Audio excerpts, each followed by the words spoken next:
करिए शुरुआत। मंगलाचरण। अष्टाध्यायी जगन्माता यस्य चित्तात् समुत्थिता वेदानाम् उपकाराय तस्मै पाणिनये नमः। नमस्कार, સર્વેનું સ્વાગત છે। આપણે જોઈ રહ્યા છીએ જુહોત્યાદિ ત્રીજો ગણ।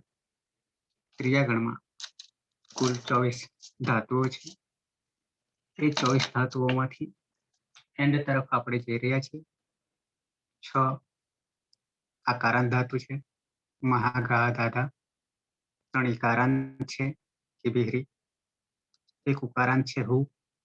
અને 6 ઋકારાંત છે, શ્રુ કૃ હૃ ઋ કૃ ભૃ। અને 4 ભસ ધન જન ધીસ નિજ વિજય વિસતુર એ હલંત ધાતુઓ છે। એમ કરીને કુલ 24 ધાતુઓ છે। એમાંથી આપણે હલંત ધાતુઓ જોઈ રહ્યા છે। હલંત ધાતુઓમાં જન જોયો, ધન જોયો અને તુર જોયો અને અત્યારે ધીસ જોઈ રહ્યા છે। ધીસનો અર્થ અવાજ કરવો એવો આપણે કરીએ છીએ। તો આવીએ અને એમાં ધીસ ધાતુમાં લટ લંગ લટ જોઈ ગયા વર્તમાને લટ અને હવે જોઈ રહ્યા છીએ લંગ લકાર। લંગ લકારમાં જોઈએ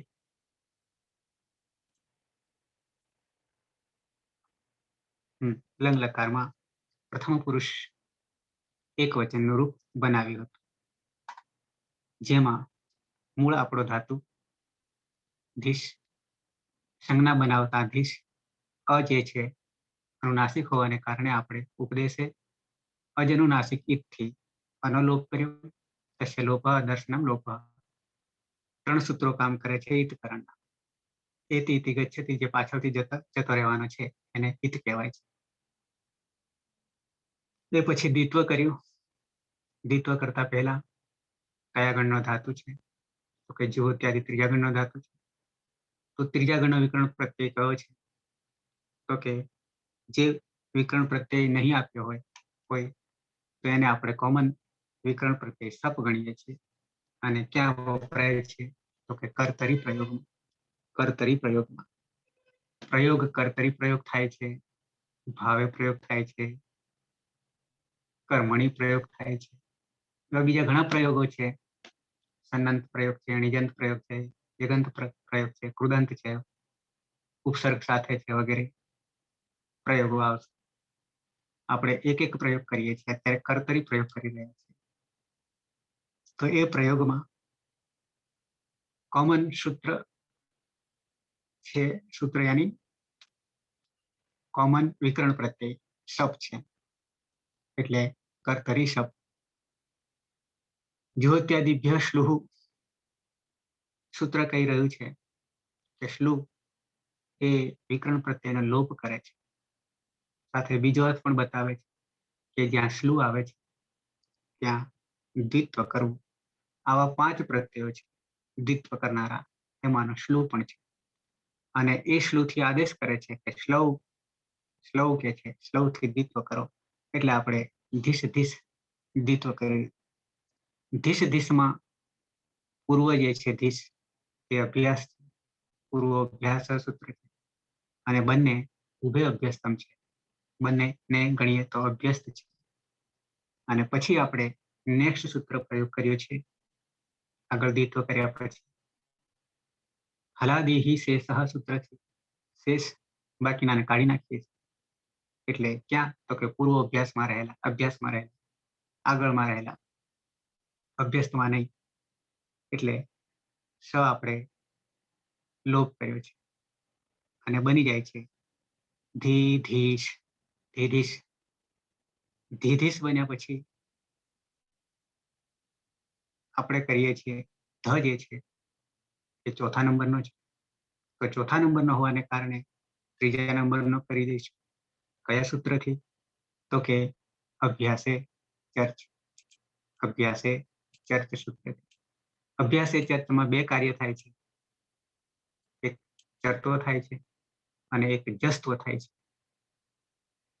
પહેલો બીજો એટલે કે બીજો હોય તો ચરત્વ થાય છે અને ચોથો હોય તો જસ્ત્વ થાય છે. અહીંયા ચોથો હોવાને કારણે જસ્ત્વ થાય છે એટલે કે ત્રીજો થઈ જશે, એટલે કે ધનો દ થઈ જાય છે અને ધી છે એટલે દી થઈ જાય છે. તો દીધીશ આ રીતે બની ગયો અભ્યાસ ચર્ચ સૂત્રથી. એ પછી લંગ લકાર આપણે જોઈએ છીએ તો લંગ લકારનું કોમન સૂત્ર છે જેમાં અટનો આગમ કરીએ છીએ. તે અટના આગમમાં જે પ્રત્યય બનાવનારું કે અભ્યાસ કાર્ય કરનારું નથી, દ્વિત્વ કરનારું નથી, પણ લંગ લકારમાં 3 લકારમાં આવું થાય છે. કયા 3 લકારમાં? તો કે એક લુંગ લકાર. લુંગ લકારનો અર્થ થાય છે સામાન્ય ભૂતકાળ. સામાન્ય ભૂતકાળ કોને કહીશું એ પણ જાણી લેવું જરૂરી છે. પછી લંગ લકાર જેને આપણે હેસ્તન ભૂતકાળ કહીએ છીએ, અનધ્યતને લંગ. આજે નહીં એવું તો આજે નહીં એવા તો 2 છે, હેસ્તન પણ છે અને સ્વસ્તન પણ છે. તો આ રીતે લંગ લકાર હેસ્તન ભૂતકાળ છે. સામાન્ય ભૂતકાળમાં લુઅંગ લકાર, એમાં પણ આ વસ્તુ લાગે છે. શું? તો કે અટનો આગમ. પછી લંગ લકારમાં હેસ્તન ભૂતકાળમાં પણ લાગે છે, એટલે કે આગમ થાય છે, અટનો આગમ થાય છે. અને લુઅંગ જે 10મા ક્રમનો લકાર છે એમાં પણ અટનો આગમ થાય છે. એ 3 લકારમાં સાથે સાથે એ જે અટનો આગમમાં ની હલંત્યમ સૂત્રથી સંજ્ઞા થાય છે, ત્યાં મુકાય છે તો આદ્યંતો પ્રતીતો આદિમાં મુકાય છે અને પછી એ અ જે છે એ કેવો છે? તો કે છે કે ઉદાત્ત છે. ઉદાત્ત છે આટલી વસ્તુ સૂત્રમાં આપી દીધી છે. લુઅંગ, લંગ, લુઅંગ, ષડુદાત્ત, લુઅંગ ક્ષુ, અટ ઉદાત્ત, આવો અર્થ છૂટું પાડતા થશે. તો એ સૂત્ર 9 પ્રત્યયોમાં એટલે કે અંગને લાગશે. અંગને લાગશે, લંગ લકારના અંગને લાગશે અને આગળ મુકાશે અને સાથે ઉદાત્ત રહેશે. ઉદાત્ત, અનુદાત્ત અને સ્વરાંકન છે. તો આ રીતે અધિધીશ અંગ બને છે. અધિધીશ અંગ બન્યા પછી આપણે પ્રથમ પુરુષ એટલે ત્રીજો પુરુષ જગત. પ્રથમ પુરુષ એક વચનનો પ્રત્યય કોમન 12 લકારને લાગે છે. તે ટીપ, ટીપથી, સિપ્થસ્થ, મિપસ્મસ. એ પરસ્મય પદના પ્રત્યયો છે 9.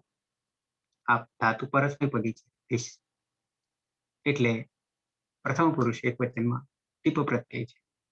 ટીપ પ્રત્યયને આપણે ઈદકરણ કરીએ છીએ. કેમ ઈદકરણ કરીએ છીએ? તો કે 9 બાબતોમાંનો એક આવી જાય છે. કઈ 9 બાબતો? ધાતુ, સૂત્ર, ગણ, ઉણાદી, વાક્ય, લિંગાનુશાસન, આગમ પ્રત્યય આદેશ. આ 9 બાબતને આવે ત્યારે ઈદકરણ પહેલા કરવું પડે. તો આ પ્રત્યય છે, આગમ પ્રત્યય આદેશ પ્રત્યય છે, પરિણામે ઈદકરણ કરીએ છીએ. ઈદકરણના પણ 9 સૂત્રો પાછા. 9 બાબતો આવે ત્યારે ઈદકરણ થાય અને ઈદકરણના 9 સૂત્રો, 2 9 9 છે. તો ઈદકરણમાં સૂત્ર પ્રમાણે તો અહીંયા ટીપ પ્રત્યયમાં પ જે છે હલંત છે એટલે હલંત્યમ સૂત્ર બીજા નંબરનું સૂત્ર. ઈદકરણમાં બીજા નંબરનો, અષ્ટાધ્યાયના ક્રમ પ્રમાણે નહીં, ઈદકરણના. કારણ કે પહેલું ઉપદેશ અજનુનાસિક ઈદ છે અને બીજું હલંત્યમ છે. હલંત્યમ સૂત્રથી હલ અંત્યમ ઈદ સંજ્ઞા સ્યાત. પણ એમાં કે હલંત્યમથી તો અંતે હલ છે એટલો જ અર્થ થાય. પણ આપણે અનુવૃત્તિ શૈલી જે છે અનુવૃત્તિ લેવાની છે. એટલે અનુવૃત્તિમાં ઉપદેશે એ ઉપરથી લેવાનો છે. ક્યારે હલંત્યમ હલ અંતે હોય એની ઈદ સંજ્ઞા થાય? તો કે ઉપદેશ અવસ્થામાં. ઉપદેશ અવસ્થા કેમ કઈ ટીપમાં? તો કે પ્રત્યય છે, પ્રત્યયમાંનો પ છે એટલે ઉપદેશ અવસ્થામાં છે. ઉપદેશે પછી પહેલું સૂત્ર ઉપદેશે અજનાસિક ઈદ, એમાંથી આપણે શું શું લેવાનું છે? તો કે એક તો ઉપદેશ લેવાનું છે અને ઈત લેવાનું છે. આ બે વસ્તુ ઉપરથી લેવાની છે. અને ઉપદેશ એ હલંત્યમ ઈત સંજ્ઞા છે. આટલો આખો અર્થ થશે હલંત્યમ. એટલે આપણે પનિત સંજ્ઞા કરી દઈએ. પનિત સંજ્ઞા થઈ ગયા પછી આપણે નામકરણ પણ કરીએ છીએ. કેવું નામકરણ કરીએ છીએ? તો કે પનિત સંજ્ઞા થવાને કારણે પિત્ત કહીએ છીએ. કની થાય તો કિત કહીએ છીએ. ટની થાય તો તિત કહીએ છીએ. ગની થાય તો ગીત કહીએ છીએ. જેની જેની ઈત સંજ્ઞા થાય જતા રહે છે એ સંજ્ઞા કરતું નામકરણ કરતું જાય છે. અને પનિત સંજ્ઞા નહીં થાય તો અપિત કહીએ છીએ. આ વિશેષ છે. આ વિશેષ છે. કારણ કે પની નહીં થાય તો અપિત કહીએ છીએ. બીજામાં નથી આવતું.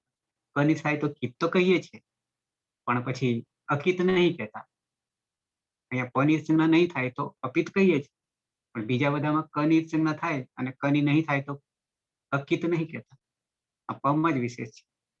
ઓકે, તો હલંત્યમ સૂત્રથી પનિત સંજ્ઞા થઈ ગઈ. સાથે સાથે પિત્ત પણ કહેવાય. પછી રહ્યો તી રહ્યો. તી રહેવાથી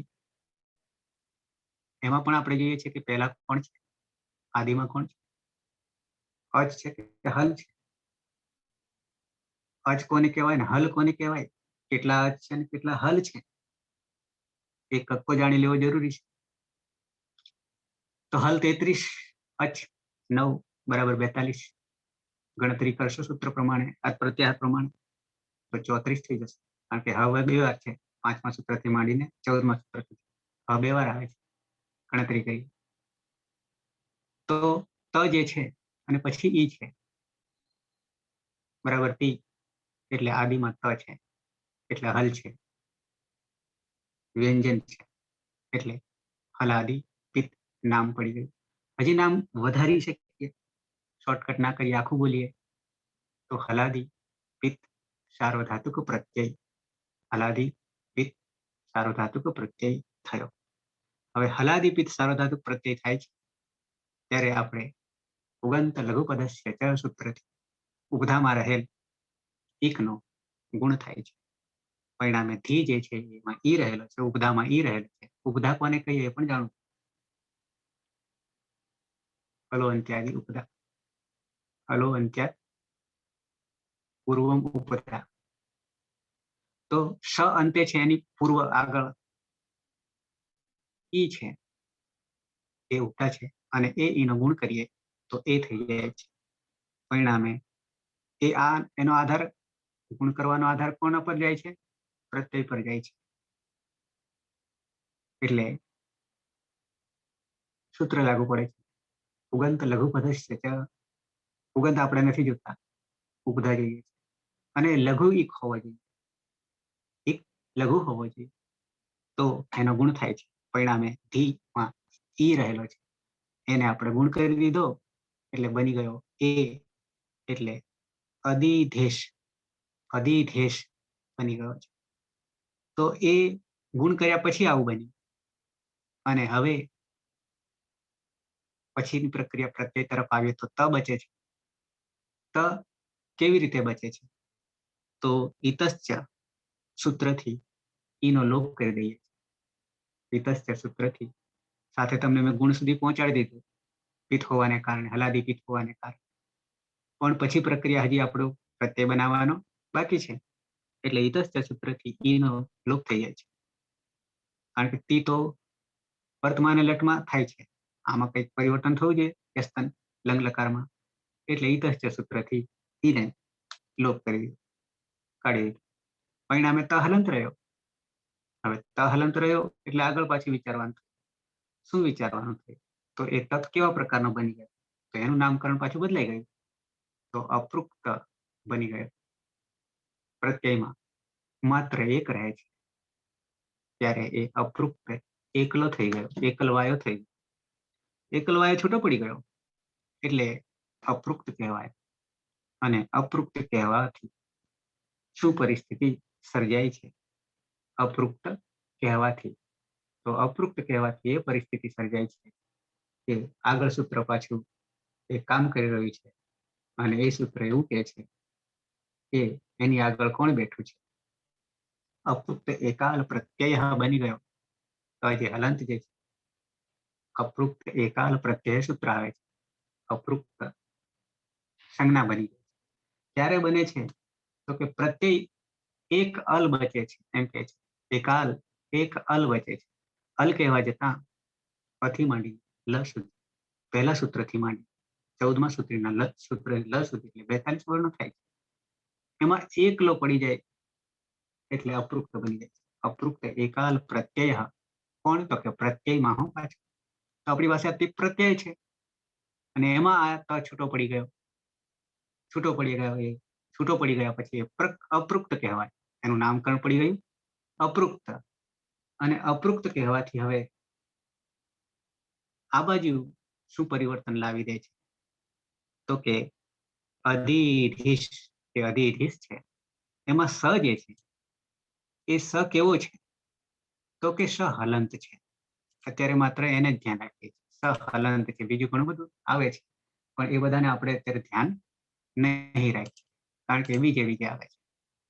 તો કે આ જે સ જે છે એ હલંત છે અને હલંત સ અંગમાં આવવાથી શું પરિસ્થિતિ સર્જાય છે? તો કે હલ્યાભ્યો દીર્ઘાત સુતિશ્ચ પૃક્તમ હલ. આપણે તો આખું સૂત્ર તો અર્થ ઘણું બધું બીજું બતાવે છે પણ એમાંથી માત્ર આ હલ આપણા પૂરતું જરૂરી છે. એટલે સૂત્ર છે હલ્યાભ્યો દીર્ઘાત સુતિશ્ચ પૃક્તમ હલ અપૃક્તમ હલ. પણ શું? તો પરિણામ કે લોપ થઈ જાય છે. કોનો લોપ થઈ જાય છે? પ્રત્યયનો. અપૃક્ત છે એનો લોપ થઈ જાય છે. તો આ ત જે છે એ આપણે લોપ કરી દીધું. લોપ કરી દીધા પછી માત્ર અંગ જ બચ્યું. માત્ર અંગ જ બચ્યું અને અંગ બચ્યું ત્યારે અધિદેશ. આ ભલે છે અંગ પણ બને છે રૂપ. કયું રૂપ બને છે? તો કે લંગ લકાર પ્રથમ પુરુષ એક વચન. પણ હજી પૂરું નથી થયું. કેમ નથી પૂરું થયું? એટલે સંધિ આવે છે તો સંધિનો પણ વિચાર કરવાનો રહે. સંધિનો વિચાર કરતા આપણે જોયું કે સ જે છે એ સ નું પરિવર્તન શું થાય છે? તો કે આ સ કોણ છે? તો સૂત્ર આપણે જોયું ઝલામ જસો અંતે. ઝલામ જસો અંતે. ઝલામ જલ પ્રત્યાહાર નો ઝલામ ષષ્ઠી વિભક્તિ બહુવચન રૂપ થાય. તો કે જલ વર્ણોનો તો જલ વર્ણોમાં સ જે છે મૂર્ધન્ય એ જલ વર્ણમાં આવી જાય છે. જલ ક્યાંથી? 8મા સૂત્રથી માંડીને 14મા સૂત્રના લ સુધી ગણવાનું છે. લ તો ગણાશે નહીં પણ હ ગણાશે. પરિણામે 24 વર્ણો આવશે. એ 24 વર્ણોમાં સ જે છે સસર ઉષ્માક્ષરોમાં આવી જાય છે. છેલ્લા 2 સૂત્રોમાં એમાં એટલે જ 8મું સૂત્રથી શરૂ થાય છે અને 14મા સૂત્ર સુધી ના વર્ણો ગણીએ તો 24 થશે. એમાં સમૂર્ધન્ય આવી જાય. ઝલામ તો એ જલ વર્ણોનો શું થાય છે? અંતે હોય ત્યારે કે છે. અંતે સપ્તમી વિભક્તિ એક વચન છે. અંતે હોય ત્યારે અંતે, પરમાં હોય ત્યારે સપ્તમી ને પરમાં હોય ત્યારે કહીએ. અહીંયા અંતે કે છે. એક જ અંતનું અંતે કર્યું. તો જલ વર્ણ જો અંતે હોય, 24 માનો કોઈ પણ વર્ણ જો અંતે હોય તો શું બની જાય છે? તો કે જસ બની જાય છે. જસ પરિવર્તન થઈ જાય છે. જસનો આદેશ થાય છે. જસમાં 5 જ છે. 10મું સૂત્ર છે. જે પગડા 10 આવું સૂત્ર છે. તો એમાં પાછો ઉચ્ચારણ સ્થાન સરખું હોય એ થાય છે. તો એ ઉચ્ચારણ સ્થાનમાં જોવા જઈએ તો મૂર્ધન્ય ઉચ્ચારણ સ્થાન કોણ છે? તો સમૂર્ધન્ય છે. તો જસ્તોમાં મૂર્ધન્યમાં કોણ આવે છે? તો ત, થ, ડ ત્રીજા નંબરે આવ્યો. જસ્તો એટલે ત્રીજા નંબરનો. પરિણામે શ નો ડ થઈ ગયો. અને ડ થઈ ગયા પછી એ અધિધેડ આવરૂપ સિદ્ધ થઈ. સાથે સાથે આ એક સિદ્ધ થઈ ગયું. વિકલ્પે પણ થાય છે. એનું સૂત્ર અલગ છે વા અવસાને વા અવસાને વા અવસાને શું કહે છે એને પણ સમજવું જોઈએ. વા અવસાન એવું કહે છે કે અવસાનમાં અંતે, અવસાનમાં એટલે કે અંતે કોણ હોય? તો કે જલ જ હોય, જલ જ હોય, ચોવીસમાન જ હોય. તો એનો ચરત્વ થઈ જાય કે છે, એટલે પહેલો થઈ જાય. ચરત્વ એટલે પહેલો થઈ જાય.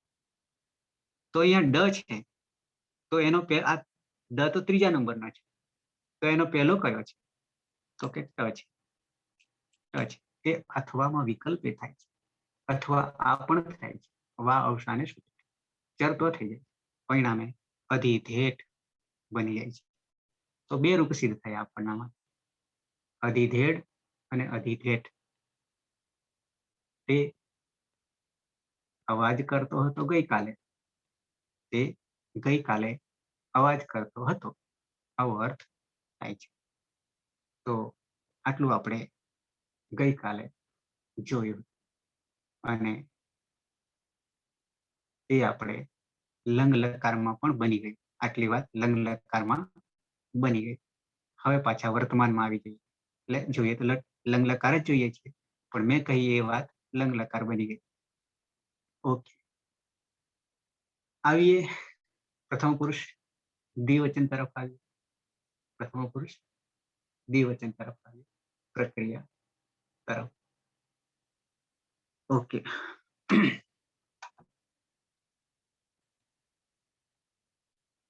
ધાતુ છે આપણો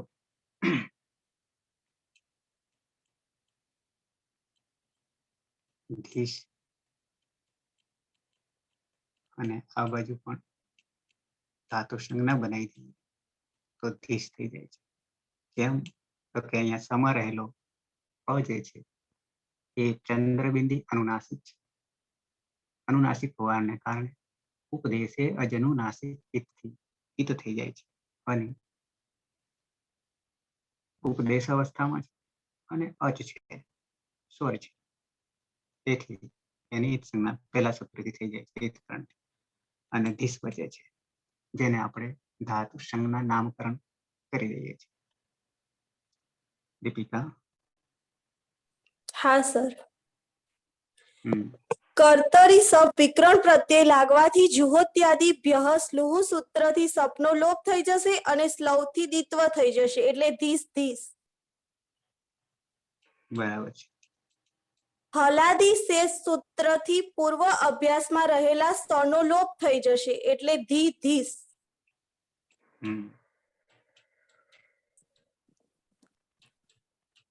અભ્યાસે ચર્ચ સૂત્રથી ચોથાનો ત્રીજો થવાથી જત્વ થઈ જશે, એટલે દીધીસ.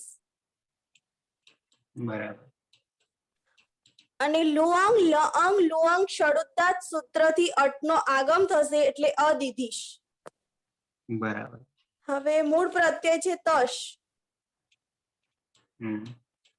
એમાં તસ થસ થમીપામ તામ તમ તામ સૂત્રથી તામ થઈ જશે. બરાબર. પછી હલાદી અપિત પ્રત્યય પરમાં હોય ત્યારે કિમ ઇતિ ચ સૂત્રથી સીધું જોડી જ દેવાનું થાય, ગુણનો નિષેધ થશે એટલે. પરંતુ સ્ટુના સ્ટુહુ સૂત્રથી તનો ટ થઈ જશે આ સાઈડ. હા, ટ થઈ જશે. હવે બરાબર છે. સીધું જોડી કેમ થઈ દેવાનું. ગયું? તો કેમ થઈ ગયો? તો કે સ્તોહો, આગળ આપણે સ્તોહો લઈ લેવું પડશે ને, હા, એટલે સ્તોહો જાણવા માટે. સ્ટુના સ્ટુહુ છે. સ્તોહો પછી સૂત્ર છે સ્ટુના સ્ટુના. સ્ટુહુ. સ્ટુના આ તૃતીય વિભક્તિ છે, આ ષષ્ઠી વિભક્તિ છે, અને પછી સ્ટુહુ આ પ્રથમ વિભક્તિ છે. સૂત્ર આટલું છે, સ્ટુના સ્ટુહુ. બરાબર. એ શુભ પ્રત્યય લાગીને જ, શુભ એટલે વ્યવહાર કરી નાખે છે, કારક પ્રત્યય લાગીને. સ્તોહો જે છે એ સ્તોહો ષષ્ઠી વિભક્તિ એક વચન અને સ અને ત વર્ગ નો સમાવેશ સ્તોહોમાં કર્યો છે. આ આપણી લાઘવતા છે. કેવી લાઘવતા છે? સદંત્ય સ છે, સદંત્ય સ છે, ચ અડધો હલંત, અને તોહો સ્તોહો બે ભેગા કરી દીધા, બે પણ ત કહેવાથી તું જે છે અને તું માંથી ત વર્ગ બની જાય છે, અને ત વર્ગ બરાબર 5 વર્ણ, ત થ દ ધ ન, 5 પ્લસ સકાર દંત્ય બરાબર 6. એ 6 વર્ણોનું શું બની જાય છે? તો કે સ જે છે દંત્ય સ, એનો મૂર્ધન્ય સ થઈ જાય છે, એનો મૂર્ધન્ય સ થઈ જાય છે. આપણી પાસે એ નથી, આ આગળ બેઠો છે પણ એની જરૂર નથી, આ સંધિની વાત છે. પછી ત વર્ગ જે કહીએ, ત વર્ગ કહીએ તો ત વર્ગમાં આપણી પાસે ત વર્ગના 5 વર્ણો છે, એમાંથી ટ વર્ગના થઈ જશે ક્રમશઃ ક્રમશઃ, અને ક્રમશઃ કહેવાથી અહીંયા પહેલો જ ત છે અને તનો ટ થઈ જાય છે, એટલે અહીંયા ત હોવાનો ટ થઈ જાય છે, અને ટામ આવું બને પાછું, ટામ બને, અને ટામ બનતા આ જોડી દઈએ, આ હા, જોડી દઈએ, હલાદી અપિત છે એટલે જોડી દેવાનું.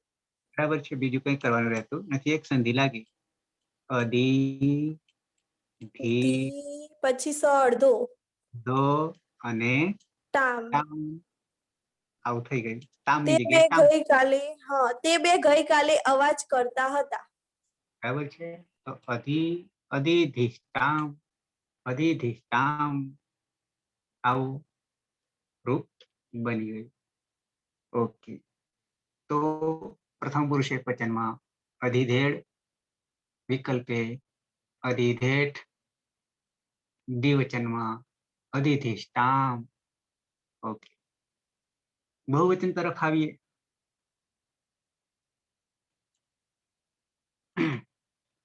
ધાતુ છે આપણો ધીસ,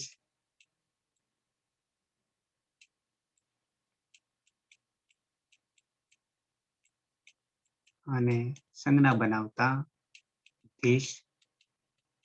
ઓકે, આટલું ક્લિયર થઈ ગયું. આગળ પ્રક્રિયા કરીએ, તો પ્રક્રિયામાં હિતેશ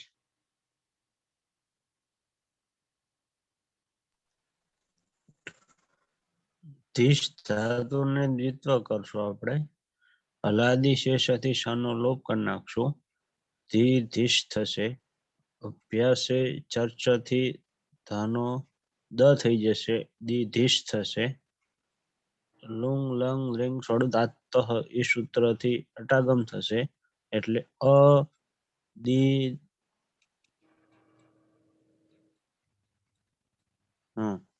હવે અટાગમ થશે, એટલે અદિધીશ થશે. પછી બહુવચનમાં જી પ્રત્યય આવશે, તીપ દસ જી, બરાબર છે. અને જી ના સ્થાનમાં જુસ થશે.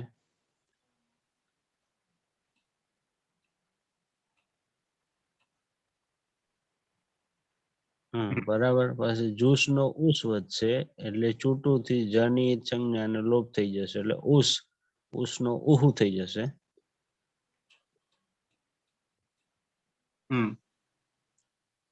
પછી અહીંયા ગુણ તો થશે નહીં, એટલે તો ખાલી મેળવી લેવાનું. તો શું બની જશે? અદિધી શું હું, અધી ધી પછી સહલંત છે, આ બાજુ ઉ છે, એ ઉ જતો રહ્યો સમાં, અને વિસર્ગ છે, એટલે અદિધિસુહુ, અદિધિસુહુ આવું બનશે. આ સની પ્રક્રિયા ખબર છે આપણે, એટલે ઝડપથી કરી દીધી છે, નહીં તો સસજુ સ્વરૂહુ, ઋત્વ થયા પછી ઉ અનુનાસિક હોવાને કારણે ઉપદેશે અજનુનાસિક ઈત, અને પછી રહે છે ખરવસાના યહો, વિસર્જનીયથી નો વિસર્ગ કરીએ છીએ, અને આગળ ઉ છે એટલે ઉહુ બને છે. એ આપણે કરતા આવ્યા છીએ, એટલે અદિધિસુહુ આવું રૂપ બની જાય છે. શું અર્થ કરીશું?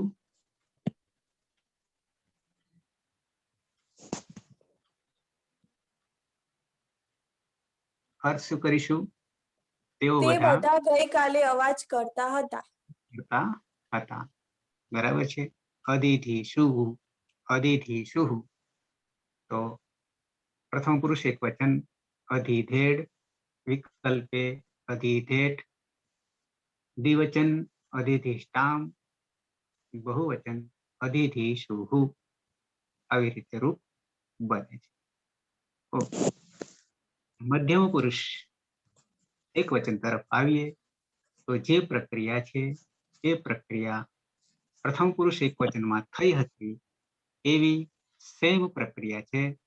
કોઈ પરિવર્તન નહીં, રૂપમાં પણ પરિવર્તન નથી, છતાં જોઈએ છીએ તો ધાતુ છે આપણો ધીસ છે.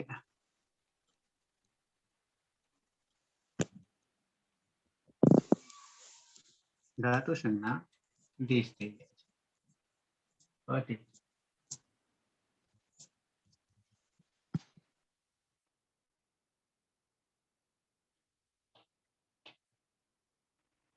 પતિ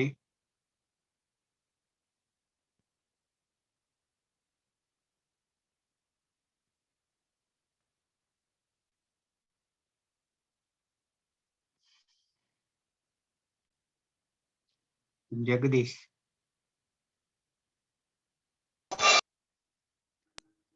જી સર.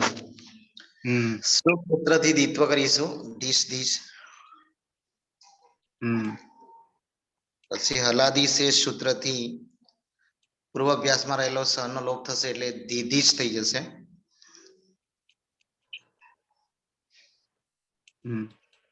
પછી અભ્યાસે ચર્ચ સૂત્રથી જત્વ થતા દીધીશ થઈ જશે.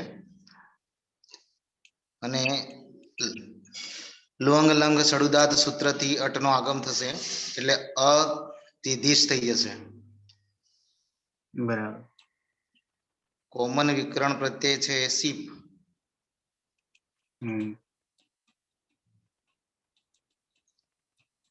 વાની હલંત સંજ્ઞાથી હલંત સંજ્ઞા થઈ જશે ને સર? બરાબર. અને સી ની અંદર રહેલા એનો ઈત સંજ્ઞાથી થઈ જશે. ઇતશ્ચ સૂત્ર છે. હા, ઇતશ્ચ સૂત્રથી રહેશે શ. ઇતશ્ચ સૂત્રથી આ જે ઈ છે એનો લોપ થઈ જાય છે. બરાબર છે. આ પ્રત્યય બની ગયો. અચ્છા, શ પ્રત્યય. શું કરીશું હવે? તે બન્યા પછી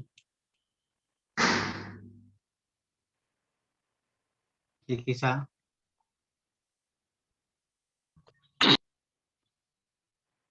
શું કરીશ? આટલે સર આવ્યા પછી સહ્ય પિક્ચર લાગશે ને સૂત્ર? ના, હેલો, ના નહીં લાગે. તો સની વિસર્ગ સુધી પ્રક્રિયા એ બી નહીં થાય. એ બી નહીં થાય. ઇતશ્ચ થી સન ઈનો ઇતશ્ચ સૂત્રથી સી ની અંદર સનો લોપ થઈ જગ્યાએ જશે. એ તો કરી દીધો. અરે સનો ઇતશ્ચ થી તો શું કર્યું? ઈનો લોપ કર્યો. સ હલંત રહ્યો. અને પછી અલંગ્યાભ્યો દીર્ઘાત હા, એ પછી કરીએ. હજી અલંગ્યાભ્યો દીર્ઘાત નામકરણ કરી દઈએ. એકદમ હાલ અપૃક્ત એકાલ થઈ જશે. અપૃક્ત એકાદ. શું થઈ જશે? પેલા અપૃક્ત એકાલ. એકાલ થઈ ગયો એટલે અપૃક્ત થઈ ગયો મૂળ. પણ કેમ થઈ ગયો? તો કે એનું સૂત્ર છે અપૃક્ત એકાલ પ્રત્યય. આવું સૂત્ર છે, અપૃક્ત એકાલ પ્રત્યય. એટલે આ બની ગયો અપૃક્ત બની ગયો. આનું નામકરણ અપૃક્ત છે. આવું નામકરણ છે અપૃક્ત. કેમ? તો કે અલ એટલે તો અથી માંડીને લ સુધીના. એકાલ એકલો પડી ગયો. એની અંદર કોણ કોણ હતું? પેલો સીપ હતો. સીપમાંથી સી સર આ ગયો. સૂત્ર બતાવ્યું તમે? હા હા, આ સૂત્ર બતાવ્યું તમે? બતાવ્યું જ ને. મને યાદ નહીં. બતાવી દઉં. બતાવી દેજો એકવાર. હા, 1 2 41 લખી લો. 1 2 41. 1 2 હા. 41 અને નેટ ઉપર ગોતી કાઢવાનું. જી સર એ ખાલી સંજ્ઞા નામકરણનું સંજ્ઞા કરનારું સૂત્ર છે, પ્રક્રિયા કરનારું નથી, સંજ્ઞા નામકરણ કરનારું છે. 1 2 41 અપૃક્ત સંજ્ઞા કરે છે. અને અપૃક્ત કોને કહેવાય? તો કે એકાલ પ્રત્યય, કારણ કે આ સીપ પ્રત્યય છે. એ પ્રત્યયમાંથી કાઢતા કેવી રીતે કાઢતા? તો કે પ ને હલંત્યમ સૂત્રથી ઈત કરી, તસ્ય લોપ દર્શનમ લોપ થઈ ગયો. રયસી, સીમાંથી ઈતશ્ચ સૂત્ર કામ કરે છે. ઈતશ્ચ સૂત્રથી ઈનો પણ લોપ કરી દોકો છે, એટલે રયસ હલંત. હવે સહલંત રહ્યો એ કેવો બની ગયો? તો કે અપૃક્ત બની ગયો. કેમ અપૃક્ત કહેવાયો? તો કે એકાલ છે. એકાલ એટલે શું? તો જે 42 વર્ણો છે બરાબર અલ પ્રત્યાહાર બને છે, પણ એક આલ એક જ રહ્યો છે. એટલે પ્રત્યયમાં પાછો, કારણ કે સીપમાંથી આપણે પ્રત્યય હલન થઈ ગયો, એટલે અપૃક્ત કહેવાય છે. ઓકે, આ અપૃક્ત થઈ ગયો. આ બાજુ પાછો વિચાર કરવાનો છે. સાથે પનિત સંજ્ઞા થઈ છે એટલે પિત્ત પણ છે. પનિત સંજ્ઞા થઈ છે એટલે પિત્ત પણ છે. અને પિત્ત છે એટલે શું કરીશું? ગુણ થઈ જશે પુગંત લઘુ પદસ્ય. હા એ સૂત્ર લાગશે ને સર. પુગંત લઘુ પદસ્ય ચ, એ સૂત્ર શું કહે છે? પુગંત આપણે જવા દઈએ, એ હજી આવ્યું નથી. પણ લઘુ ઉપધસ્ય, લઘુ ઉપધામાં રહેલ કોણ રહ્યું છે? ઈક. એટલે ઈકમાં કોણ કોણ આવે છે? ઈક ઈક. પ્રત્યાહાર છે. ઈ ઉ રૂ રૂ અને લુ. ઈ ઉ રી. આ 4 આવે છે. આ બરાબર ઈક કહેવાય. અને કાઢી નાખ્યો પેલા સૂત્રમાંથી, 14મા સૂત્રમાંથી. ઈ અયુણ ઉ સુધી અને રૂલુક 2 સૂત્રોનો સમાવેશ કર્યા. એમાં લુક રૂલુક ઈક, આ ઈ થી માંડીને ક સુધી અને ગણવાનો નથી, કારણ કે એની ઈત સંજ્ઞા થઈ જાય છે. એટલે ઈ ઉરુ ને લુ એને ગુણ કરવાનો છે. અદન ગુણ સૂત્ર છે સંજ્ઞા બનાવતા. તો ગુણ શું કરે છે? તો અહીંયા આપણી પાસે કોણ છે ઉપધામાં? ઉપધા કોને કહેવાય એ પણ જાણવું પડે પાછું. ઉપધા કોને કહેવાય? છેલ્લે જો હલ હોય તો એની પહેલામાં જે અચ, એને આપણે ઉપધા કહીએ છીએ. તો અચમાં કોણ છે આપણી પાસે? ઈ છે. આ ઈ છે ઉપધામાં, ધી છે એટલે. હવે એ ઈ છે, એનો ગુણ કરવાનો છે. એનો ગુણ કરવાનો છે. તો ગુણમાં ઈનો ગુણ શું થાય છે? એ એ થાય છે. એ તો થશે હવે એ કર્યો બરાબર છે, પણ અહીંયા ધ છે એટલે ધે થઈ જશે. ધે થઈ જશે અને શ દી એમને એમ રાખીએ અને અ પણ એમને એમ રાખીએ. અધિધેશ સહલંત. આવું અંગ બન્યું. હવે કેમ બન્યું? પિત્ત હોવાને કારણે ગુણ કરી નાખ્યો ઉપધાનો. બરાબર છે. ઉપધાના ઈકનો એટલે કે ઈનો ગુણ કરી નાખ્યો. ત્યાં સુધી ક્લિયર થઈ ગયું? ઓકે.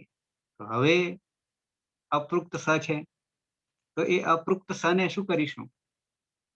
અપૃક્ત સ ને શું કરીશું? જલામ જશો અંતે લાગશે ને સાહેબ અહીંયા હવે તો. એ હજી વાર છે, પણ એ પછી લગાડીએ છીએ. પણ આ સને શું કરશું? પ્રત્યયમાં રહેલો અપૃક્ત જે છે એને શું કરીશું? પછી સંધિ કરીએ છેલ્લે. મોટી થશે ને હે તો સ, આ સ જે અપૃક્ત થઈ ગયો, એકલો પડી ગયો અપૃક્ત, એટલે અપૃક્ત એકાલ પ્રત્યય આવું સૂત્ર છે એટલે અપૃક્ત થઈ ગયો. અપૃક્ત થઈ જવાને કારણે સૂત્ર આપણી પાસે છે હલ્યાભ્યો હલ્યાભ્યો દીર્ઘાસ્ત શ્રુતિસ્ય પૃક્તમ હલ. હલ. બતાવવું પડશે સૂત્ર. આગળ આવી ગયું છે. એટલે સાહેબ હવે અહીંયા સ જે આ સ ની વાત કરો સાહેબ, અંગના સ ની વાત કરો છો?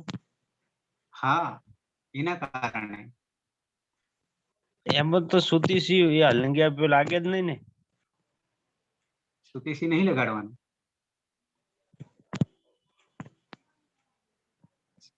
શ્રુતિ સી લાગશે ને, ફરી તમને સૂત્ર બતાવું. સૂત્ર નંબર છે 6-1-68. જુઓ હવે ત્યાં ગયું.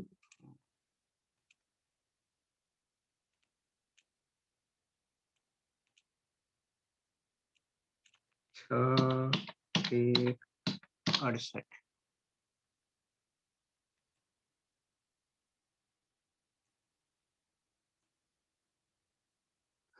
શું ટી અને સી આ બે લાગે છે? શું જે છે સૂપ છે. આ ટી અને સી બે લાગે છે ને? ટીપ ને સીપ લાગે છે કે નહીં? આર્ય સૂત્ર સમજો પહેલા. એટલે સાહેબ મેં એ જ પૂછ્યું કે આપણે શીપ ના સ ની વાત કરી કે અધિધિશ ના અંગના સ ની વાત કરી, એટલે તમે કીધું અંગના એટલે મેં કીધું. હા ના એટલે હજી આપણને વાત આવે છે, આપણી હજી વાત આવે છે. એ સને શું કરીશું? અહીંયા જુઓ. અચ્છા ઉપરથી જોઈ લઈએ પહેલા. હલ એ પરિસ્થિતિ ક્યારે સર્જાય આપણે એ મહત્વનું છે. પરિસ્થિતિ ક્યારે સર્જાય છે? અપૃક્તમ હલ. અપૃક્તમ હલનો શું થાય છે એ હજી અધૂરું છે, તો કે લોપ થાય છે. તમને નીચે બતાવું. અનુવૃત્તિમાંથી લોપ લેવાનો થશે 6 × 66. 66 ને 67 ને 68. 66 માં કયું સૂત્ર છે નહીં ધ્યાન તો લઈ લઈએ આપણે. લોપો વ્યોરવલી. લોપો વ્યોરવલી માંથી લોપ લીધો. આવું થયું. લોપો વ્યોરવલી આપણે આગળ જોતા હતા, છોડીએ. તો હવે કે છે હલંતાત. હલંતાત નો અર્થ શું કરીશું?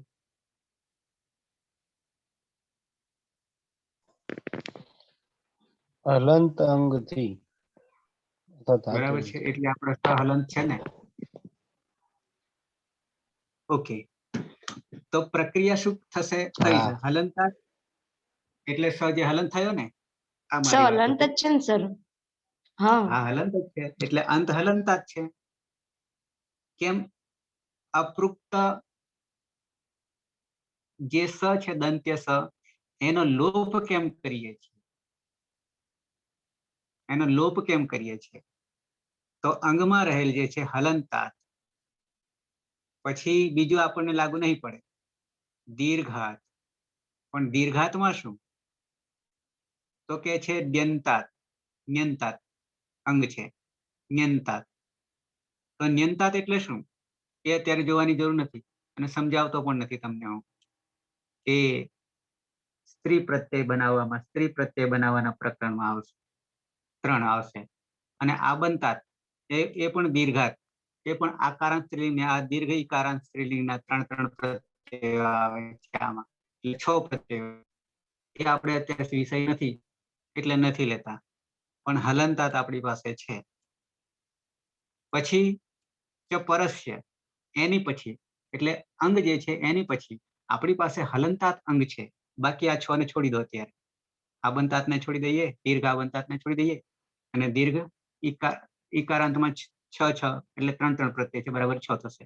એ અત્યારે વિષય નથી આપણા માટે. પરમાં પરસ્ય શું હોય? તો કે શું નહીં છોડી દેવાનો છે, કારણ કે આપણો વિષય નથી. સુપ્રત્યયમાંનો છે. સુપ્રત્યય ક્યાં આવશે? આ શું જે છે તે એ વિભક્તિ એટલે નામપદમાં, નામમાં પ્રથમ વિભક્તિ એકવચનમાં આવે છે. એ આપણો વિષય હજી આવ્યો નથી એટલે નહીં છોડીએ. પણ તી અને સી જે આવે છે એ તીપ અને સીપ ના આપણી પાસે છે. તી જે છે પ્રથમ પુરુષ એકવચન છે, અને સીપ જે છે એ મધ્યમ પુરુષ એકવચન છે. એ આપણી પાસે સી અત્યારે આવીને ઉભો છે હાલતો, કારણ કે તી આપણે બનાવી દીધો છે. તો પ્રત્યય નામ, આ પ્રત્યય અપૃક્ત. અપૃક્ત આપણે અપૃક્ત કરી દીધો. સ જે હલન, હલ લુપ્યતે લોપ થાય છે. કોનો લોપ થશે? હવે સમજાય છે? અપૃક્ત હલ લુપ્ય છે. અપૃક્ત સંજ્ઞા આપણે કરીને કોની કરી? સની કરીને, સની કરી, શીપના સની. એને અપૃક્ત એટલે મૂળ પ્રત્યયની કરી. કયા પ્રત્યયો? તો કે શું હોય, તી હોય અને સી હોય. પણ શું જે સૂપમાં આવે છે એટલે નામમાં આવશે, વિભક્તિમાં આવશે. વિભક્તિ બંનેને કહીએ છીએ. ક્રિયાના એટલે કે ધાતુઓમાં જે પ્રક્રિયા કરીએ એને પણ વિભક્તિ જ કહીએ છીએ. ન વિભક્તો ઉત્તુષ્મા, વિભક્તો દ્વિવચન છે. પણ નામમાં શું છે પ્રથમ વિભક્તિ એકવચનમાં એ આપણે જોતા નથી. તી અને સી આપણને લાગુ પડે. તી તો કઈ નાખ્યો. પછી સી નો વારો આવ્યો. અત્યારે પ્રત્યય નામ અપૃક્ત હલ. અપૃક્ત બનાવવા માટેનું સૂત્ર અલગ છે. કયું હતું? તો કે અપૃક્ત એકાલ પ્રત્યય. એ જે હલ છે એ લુપ્યતે લોપ થાય, કારણ કે સહલ છે એનો લોપ થાય છે. પણ ક્યારે લોપ થાય છે તો એના માટે આ જવાબદાર છે. હલંતાત, હલંતાત આ જવાબદાર છે. એટલે ફરી પાછા અર્થ કરીએ. હલંતાત દીર્ઘન્યંતાત દીર્ઘાબંતાત વિહિતસ્યથી યુક્ત સુપ્રત્યયસ્ય હિત સંજ્ઞકઃ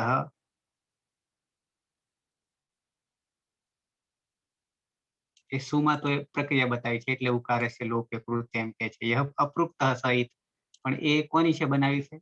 તો કે 3 પ્રત્યયો આપણી પાસે છે. પહેલામાં બતાવ્યું છે સુપ, એ આપણે અત્યારે જોવાની જરૂર નથી કારણ કે ત્યાં સુધી આવ્યા નથી. પછી આ બાજુ 2 નંબર છે તો ત્યાં આપણે ઓલરેડી જોઈ ગયા છે ટીપ પ્રત્યયમાં. એ આપણે આ જોઈ ગયા પ્રથમ પુરુષ એકવચનમાં. અને હવે જે મધ્યમ પુરુષ એકવચનમાં આ વસ્તુ લાગુ પડે છે, આટલી લાગુ પડે છે. તો એમાં આપણને સ મળ્યો છે, પેલામાં ત મળતો એટલે એનો લોપ થઈ જાય છે. આટલી જ વાત છે.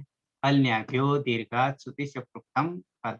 હવે વસ્તુ ક્યાંથી ભેગી કરી અને ક્યાં ક્યાં લાગુ પાડી છે આપણા માટે ખૂબ જરૂરી છે. ભલે અહીંયા એ બધાને આપણે સમાવેશ નથી કરતા, આપણે એક એક વસ્તુને એક એક અંશને સમાવેશ કરીને આગળ વધીએ છીએ. અને બધું કરવા જઈએ તો શું પરિસ્થિતિ થશે? તો અત્યારે આપણે તો ક્રિયાપદ ધાતુને જોઈ રહ્યા છીએ, તો ધાતુમાંથી પાછો તરત જ કૂદકો મારવો પડે, સુપ પ્રત્યયમાં કૂદકો મારવો પડે.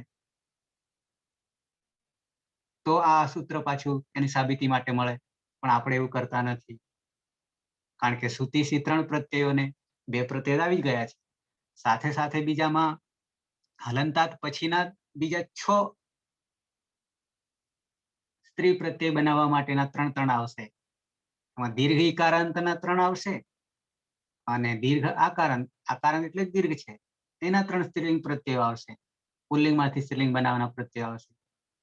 તો એ 6 ને આપણે દીર્ઘાન્યંતાત ને દીર્ઘાબંતાતને છોડી દઈએ.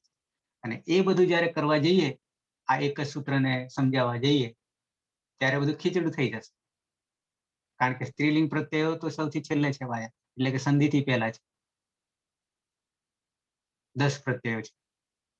અને એ રીતે આપણે ખીચડું કરતા નથી. આપણે ભલે સૂત્ર આવી ગયું છે પણ એમાંથી એક એક અંશ લઈને ફરી પાછા ત્યાં આવશે તો પાછળ સૂત્ર આવવાનું છે. ક્યાં આવવાનું છે? તો કે દીર્ઘાન્યંતાત પ્રત્યય 3 લેશું, ત્યાં પણ આવશે. દીર્ઘાબંતાત ડાક ચાપ જે પ્રત્યય છે ત્યાં પણ આ સૂત્ર આવશે, લાગુ પડશે. પણ આ સૂત્ર લાગુ પડશે. એટલે અત્યારે માત્ર ક્રિયા આપણે આવીએ છીએ. હલ્ન્યાભ્યો દીર્ઘાત સુતિસ્ય પૃક્તમ હલ. એ કહે છે આપણે એમાંથી કેટલું લેવાનું છે? હલંતાત અને ઈસી પ્રત્યયનામ અપૃક્ત હલ લુપ્યતે આટલું લેવાનું છે. સૂત્રમાંથી કામે લગાડવાનું છે. અને આ 6 પ્રત્યયને આપણે છોડી દીધા છે. અત્યારે જરૂર નથી. પ્રક્રિયા કરી રહ્યા છે એ પ્રમાણે. અહીંયા સૂત્ર જો અપૃક્ત એકાલ પ્રત્યય 1 2 41 જિગીષા અહીંયા આપ્યું છે ને, દેખાય છે ને? જી સર. અપૃક્ત હા. એકાલ પ્રત્યય એ માત્ર નામકરણનું છે. હા. એક વર્ણાત્મક પ્રત્યય છે અપૃક્ત ઇતિ સંજ્ઞા ભવતિ. સંજ્ઞા એટલે નામ. બરાબર છે? તો હવે આ આખા સૂત્રનો ખ્યાલ આવી ગયો. ભલે અહીંયા 6 પ્રત્યયને આપણે છોડી દીધા છે, આમ 7 આ સુને પણ છોડી દઈએ છીએ. બરાબર છે? આ અહીંયા 6 એટલા માટે છે કે એ સ્ત્રીલિંગ પ્રત્યય બનાવવા માટેના છે. જેમ કે અજ છે તો અજા થઈ જાય, તો અજ તો પુલ્લિંગ છે, બકરો થાય, અને અજા કરી દીધી એટલે બકરી થઈ જાય. તો એવા પ્રત્યયો આવશે સ્ત્રીલિંગ બનાવવાના. એ આ બંતાત્માં આવશે. એ જ રીતે નદમાંથી નદી બની જાય ધારો કે, તો એ દીર્ઘ ઈકારાંત થઈ ગયું. દીર્ઘાન્યંતાત છોડીએ બધાને, અત્યારે જરૂર નથી. તો અત્યારે આટલું સમજવાનું છે. હલંતાત અંતે હલંતાત સ આપણો છે હલંત, અંતે છે અંગમાં. તો આપણી પાસે સીપ પ્રત્યય લાગે છે. પરિણામે એ સીપમાં રહેલો અપૃક્ત સ જે બન્યો છે એને આપણે લોપ કરી દઈએ છીએ. લોપ કરી દઈએ છીએ. અને લોપ એટલે શું થયું પાછું? તસ્ય લોપઃ અદર્શનમ લોપઃ અદર્શન. દર્શન થશે નહીં. એ તો પાછું આપણે અર્થ તો કરીશું જ ને. ઓકે, તો આટલે સુધી ક્લિયર? અહીંયા હવે લોપ કરી નાખીએ એટલે સનું અસ્તિત્વ જ નહીં રહ્યું. સનું અસ્તિત્વ નહીં રહ્યું. અને સનું અસ્તિત્વ નહીં રહેતા આપણી પાસે આ રૂપ આવ્યું અધિધેશ. કેવું આવ્યું? અધિધેશ. અધિધેશ. પણ આમ તો પહેલી દ્રષ્ટિએ આપણને એવું જ થાય કે આ તો રૂપ બની ગયું. રૂપ બની ગયું. પણ સંધિનો વિચાર કરવાનો રહે છે. સંધિનો વિચાર કરવા જતા શું પરિસ્થિતિ થાય? તો હવે બીજે ક્યાંય તો છૂટું પાડવાનું નહીં, આ સનો જ વિચાર કરવાનો રહી. મૂર્ધન્ય સ છે એટલે. તો હવે એ મૂર્ધન્ય સ કેવો છે? તો કે છે જલામ જસો અંતે. જલામ જસો અંતે. શું કે છે જલામ જસો અંતે? સૂત્ર બતાવવું પડશે કે ચાલશે? જલામ જસો અંતે 8-2-39. 8-2-39.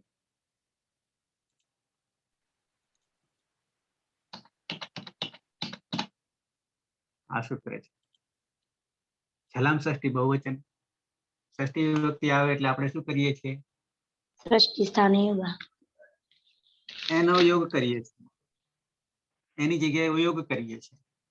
એના સ્થાને કોનો યોગ કરીએ છીએ? પ્રથમા યોગ વિભક્તિ. કોનો કરીએ?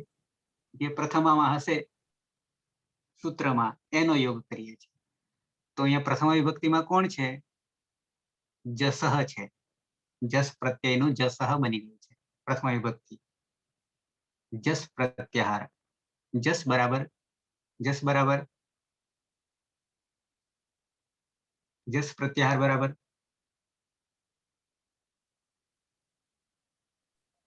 કક્કો છે 5 જસમાં? વર્ણ. હા, 5 વર્ણ. 5 વણ આવશે સર.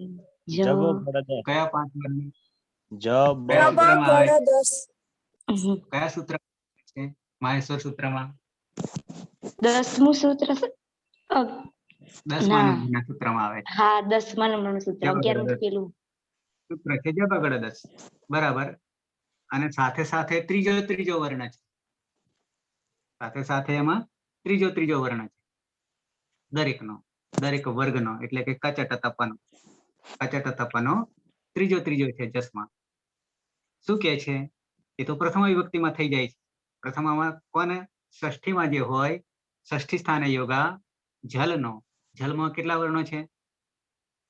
જલમાં કેટલા વર્ણો છે? જલ 24. પ્રત્યાહારમાં વર્ણો 24 વણ. 24.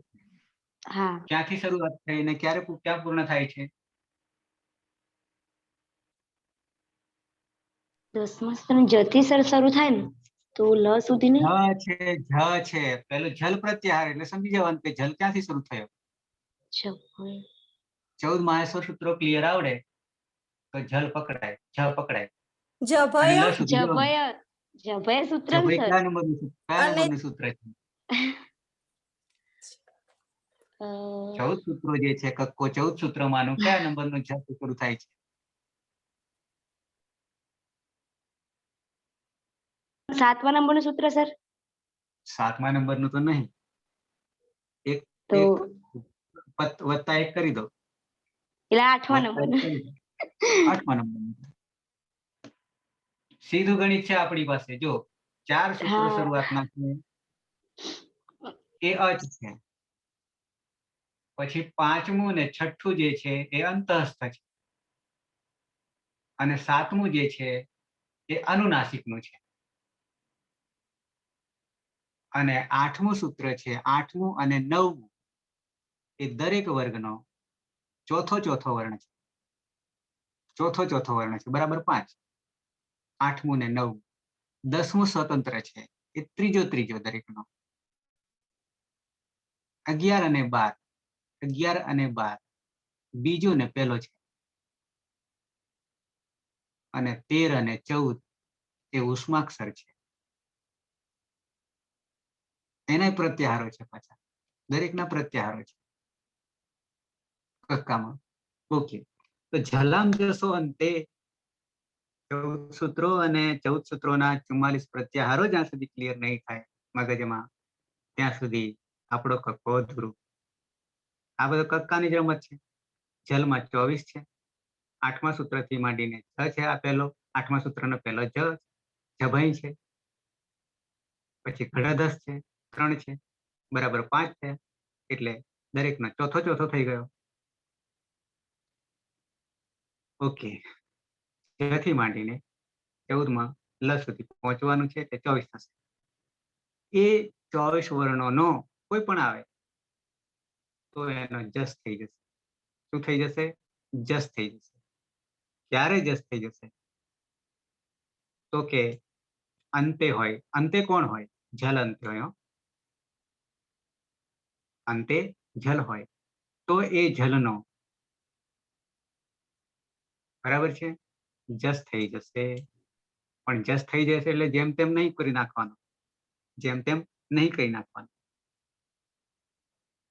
જેને જે સંબંધ બેસતો હોય કુળ વગેરે એનો જ બેસાડવાનો.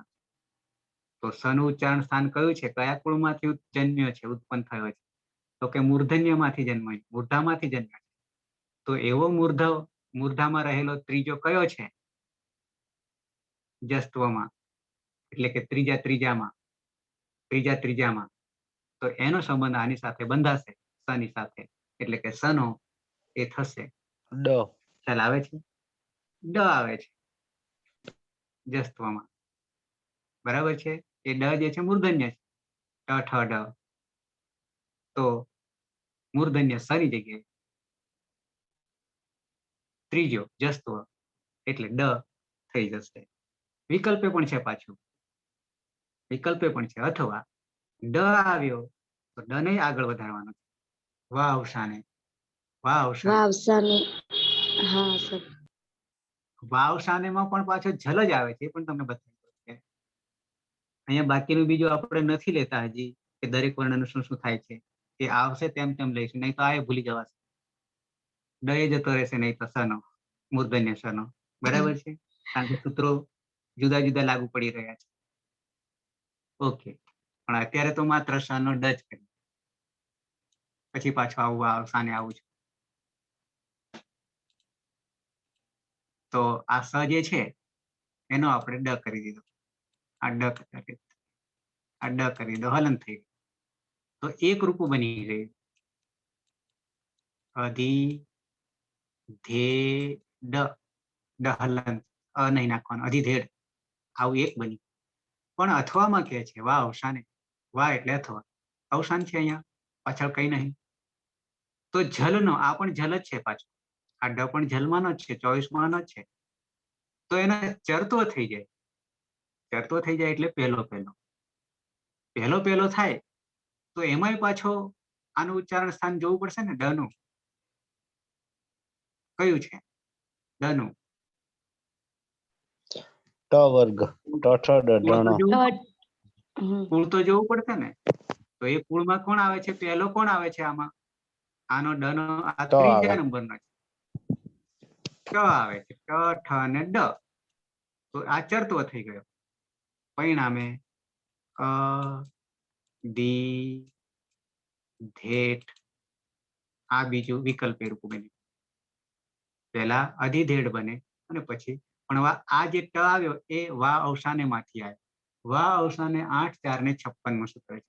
8 4 56, 8મા અધ્યાય બતાવી દઉં તમને.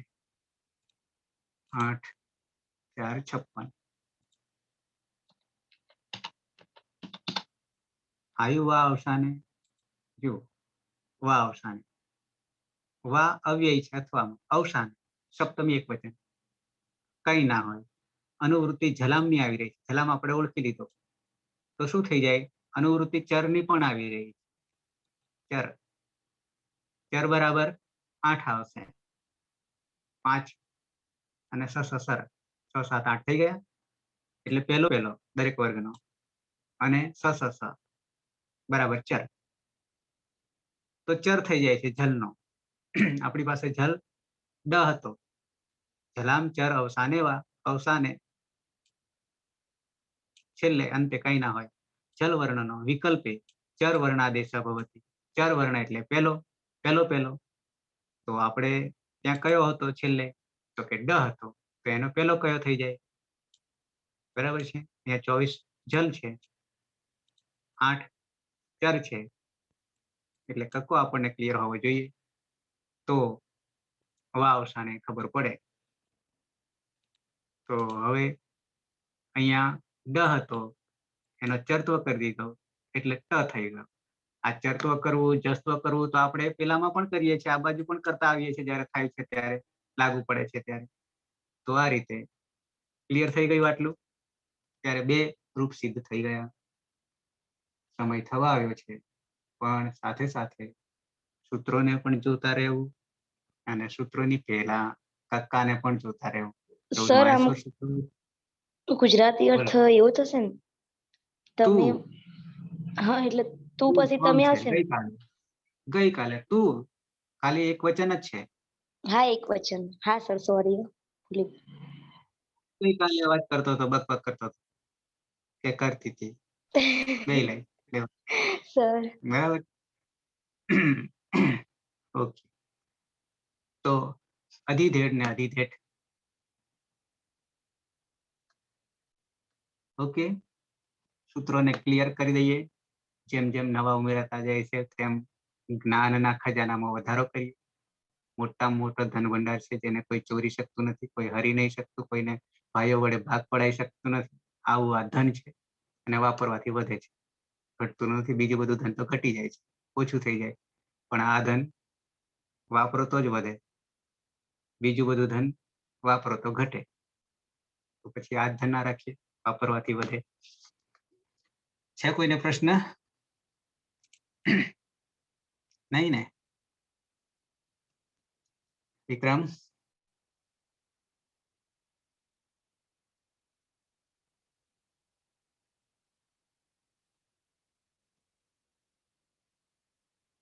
નરેશ,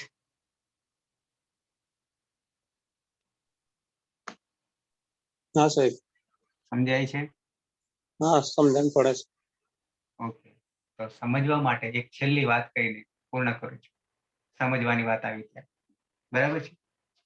આપણે 100% પરિણામ લાવવાનું રહે. પરિણામ કેવું લાવવાનું રહે? 100%. 100% પરિણામ નહીં આવે તો પરિણામ જ નહીં મળતું. એટલે લાવવું જ પડે 100% પરિણામ. હવે એ 100% પરિણામમાંથી કેટલું કોની પાસેથી લેવું એ વાત હું કરું છું તમને, અને પછી વાતને પૂરી કરું છું. જે હું તમને ભણાવી રહ્યો છું 100% માંથી, એ માત્ર 25% છે. તમને કેટલું મળે? એમાંથી 25% મળે છે. સમજો, જે હું તમને કરાવું છું એમાંથી તમને કેટલું મળે છે?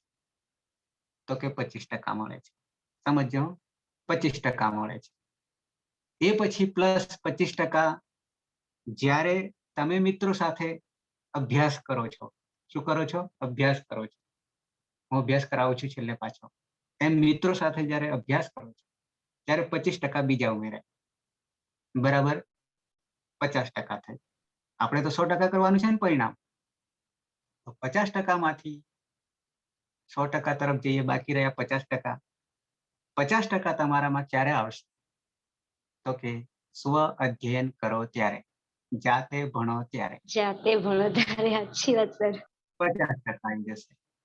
બીજેથી લેવાના છે, મારી પાસેથી 25% લેવાના છે, મિત્ર પાસેથી 25% લેવાના છે, અને પોતાનામાંથી કેટલા લેવાના? 50%. એમ કરીને 100% થશે. ક્લિયર? હવે એટલે હું તમને જે કરાવી રહ્યો છે એ તો 25% જ મળશે, 25% જ મળશે. બાકીનું 75% બીજેથી લેવાનું છે. 50% તમારામાંથી અને 25% અભ્યાસ કરાવવાથી. કોઈકને તમારે ચર્ચા કરી લેવાની, એટલે 25% તમને મળી જશે. તો આ રીતે 100% થશે. ઓકે, તો કોઈને પ્રશ્ન નહીં હોય તો સમય થવા આવ્યો છે. કાલે પાછા મળીએ છીએ. શુભરાત્રી.